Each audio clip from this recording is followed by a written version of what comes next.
Hey, welcome back to Maximum Bat Speed. I recently did a video of this young man here before and after, and if you go back to my archives of my Maximum Bat Speed YouTube videos, you'll see where this young man was a while back ago. Here he was. This was the actually after video, and the other one, if you look back, you'll see where his swing used to be. And I mentioned in that video that there was still work for us to do, and there was things that I noticed that I knew that he had to continue to work on, and to this day we're still continuing to just work on things. Players tend to fall back into bad habits. It doesn't matter whether you're a softball, baseball player, and my job here at Maximum Bat Speed when I'm analyzing videos, whether in person or online, is to make sure that players are doing exactly or as close as possible to the highest level players in baseball and softball. So let's get started here, and I just want to bring up some things that we've worked on and we're continuing to work on, but I want to just show you the improvement of what I was trying to work with him at this particular time on the left and where we are now. So let's get started. And as we get started on the swing, you can see that he has a very similar motion going on here, which is really good. He has a good pre-pitch routine where he stays very consistent on what's going on here. As he starts to stride, the thing I want to show you here is what's going on. What we worked on at this particular point, and I'll just show you the bat right here, is more of this angle right here going on, where this one is a little flat. And even though it might not be a big deal to some people, it does make a difference as you start getting to higher levels.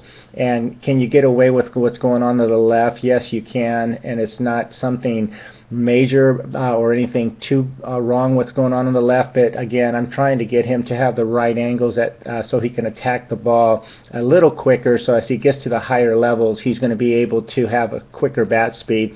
So as we move further on here, I'm going to explain more things that's going on.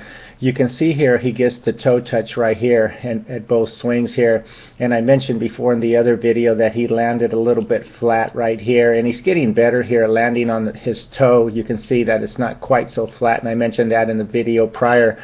So right here as he gets to toe touch, you're going to see some things that are going on. And because, and this I'm going to show you another thing that he's doing, I worked with he having more torque, and you can see here, and the way you can tell he does have more torque on the right than he does on the left, you can see as he starts to stride and he goes further, you can see already in this video that his back elbow is starting to drop right here a little bit. Here you can't even see it. It's still up here, okay?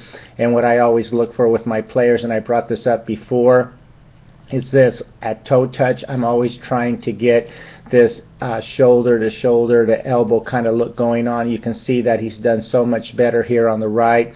Here he wasn't bad at all. Can you get away with this? Absolutely. This is not bad at all. But again, I'm always looking, again, when I'm working with players, I want them to be at angles and where I believe will make them more successful, and not only that, give them more power. So again, these are just very minor things, but as an instructor I make very sure that when I'm working with my players that I don't want to shortchange anyone. I want to make sure that I'm always comparing them to the best players, because that's what we want. We want to hit like the best players.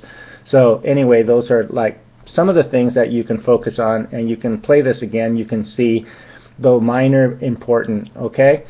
So again, now we're going to go to heel plant, and the thing I want you to really focus here on heel plant here, and this is where the swing really starts to come in place. Notice the back elbow on both these videos here. You can see even on this video on the right, he hasn't even really dropped very much, but again he started to drop right here a little more than I like. And again, you can get away with this, but again, the more separation, the more torque. Like you can see on this elbow, even though he's getting into heel plant, he's way back here, just like you see in the top hitters in the world, okay? So he's getting a lot of real good separation right there, and this is very important for power And again, when you're working, if you're a coach out there, you're working with your players, you want to make sure that they get a lot of separation, a lot of resistance going on, so that way they can get a lot of torque and a lot more power and bat speed through the hitting area. As we go further on to the swing, you're going to see again, as he starts to swing on the left, you can see the elbow dropping. Again, and I'm going to identify this. You can see how low it is right here now. And you see this in a lot of players, but the thing that I always try to do with my players is this. If you notice where the hands are right here, you're going to notice that his hands are right here at this point right here, and at this point his hands are right here. What I always try to do with my players is make sure that the elbow is always at the hands or behind the hands. And see that where it is right there? You can see that the elbow, which is right here on this particular video, or this swing right here, it's right here, and this one his elbow is back, actually back here a little bit. Okay, you can see it right there. So he's doing a great job of having great resistance right there. So again, this is very important as you're working with your players. You want to make sure that you're always trying to give them the opportunity to have more power, more resistance and stuff. So as we go further on into the swing, we're going to see as he starts to swing here, the elbow still back, and here again. And this is important because this is, again, this is a little bit of slight bat drag, and though he fixed a lot more than he still had a little bat drag in this swing right here.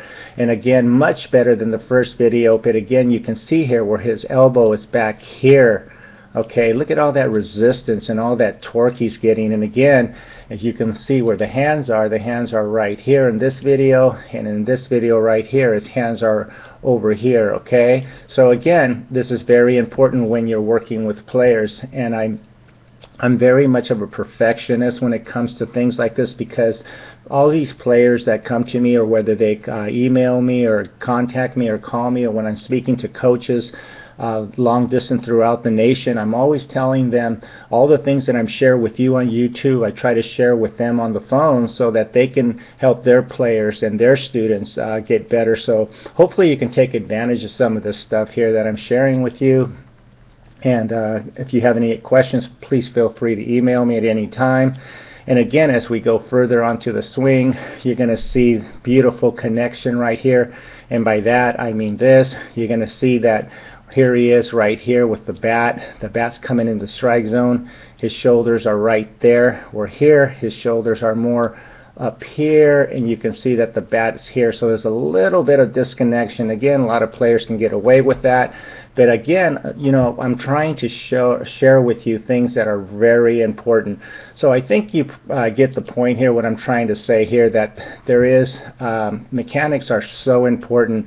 To me, I think that a lot of times coaches don't realize how much mechanics matter. I hope you learned something from this video here. Contact me at this site here, and I hope to help you someday. I hope you learned something. Thank you for watching.